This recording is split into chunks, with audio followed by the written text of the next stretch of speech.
We live in a culture where somehow misery is rewarded. There is a conspiracy against ecstasy. It's not okay to be happy. And it certainly is not okay to be ecstatic and blissful for no reason. Imagine walking down the street just totally blissful and totally happy. I mean, somebody's gonna come up to you and say, hey, what's wrong with you? Well, I'm happy. Why? No reason, I'm happy. Oh, you need a doctor. Kute Blackson. What I do is I help people transform their lives. I help people resolve issues that prevent them from being happy, blissful, alive, peaceful, content, and fulfilled in their lives. I help people transform. What if tonight everybody's life depended on your blissfulness? Dare to be ecstatic and dare to be happy. We're all seeking that through ways that are never truly fulfilling. Money, food, sex, drugs, alcohol. We must dare ecstasy. And that's really what I want to say. At the core, each of us will already whole and complete. There is a perfection inside of each of us. I don't really coach people. If anything, what I do is I uncoach people, I untrain people, I uncondition people, and I customize processes and design experiences that really serve and support individuals in really getting in touch with who they truly are at the core level.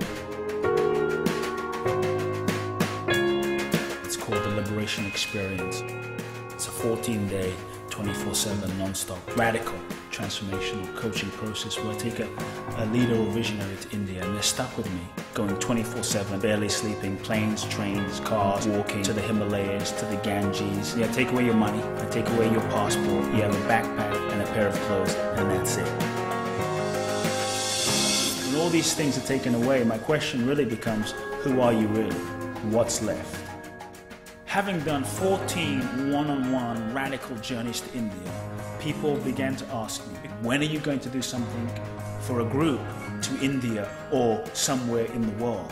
And when I was in Bali, I received a vision and I felt Bali. It just descended like the sun. I decided to create the Boundless Bliss process, an 11-day transformational, experiential, immersion, seminar training for 22 leaders and visionaries from around the world. I'll be using the whole of Bali to assist you in transforming, to assist you in opening to more and more of who you really are.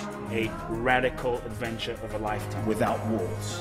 The energies of India and Bali are very different. India is such an intense place, very intense. India confronts you, forces you to grow, forces you to look at yourself. When I went to Bali, it was almost like the energy was so different.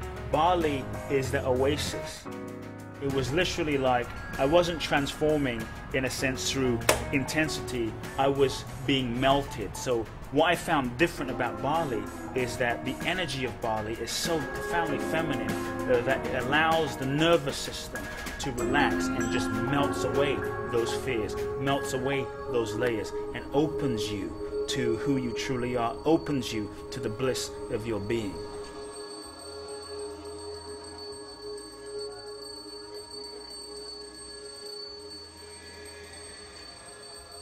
Every time I go to Bali, it's like just, I exhale. It's like, ah. It's such a beautiful country with such a reverence and understanding for spirituality. The mystical dimension of life is still very much a part of their lives. And to me, you can feel it in Bali. It's palpable. Somehow in the West, in the modernness and the high-techness, I feel we somehow have lost touch with sometimes the sacredness of tradition, the sacredness of culture. And Bali, to me, has the best of that world. If you're lost in Bali and you go to someone's house, that person will get on a motorcycle and drive you 5 miles to try and get you to where you want to go to. Now, I mean, come on, where does that happen on the 405?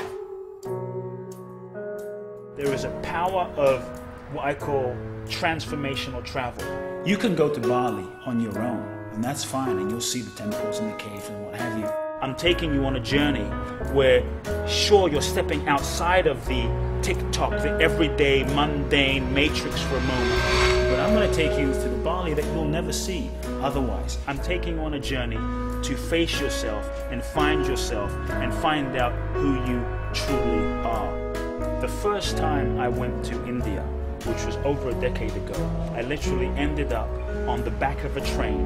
On this train I was jammed like in a sardine can with the poorest people in the world, and I remember weeping for about 4 to 5 hours, feeling the sheer suffering of humanity, children sick, people starving, and a sense of a total disrespect for human life. And my heart literally broke, feeling so close, like I could smell the suffering of humanity.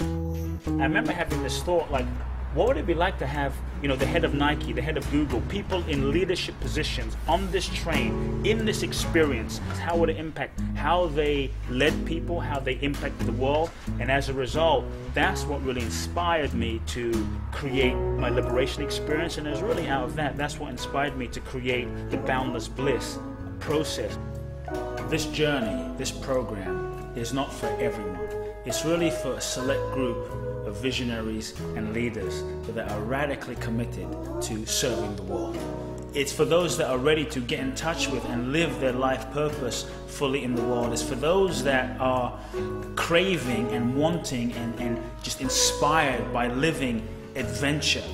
Imagine living a life beyond your wildest dreams. Imagine living a life of passion, of joy, of adventure, of excitement.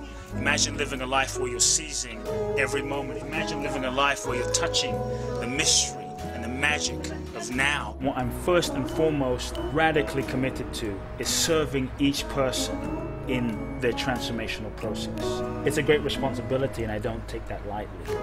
There is so much available to each and every one of you. I invite you to cross over to the other side. Join me on a journey of boundless bliss. Who lives what he speaks, and what he speaks, he's already done, he's lived it.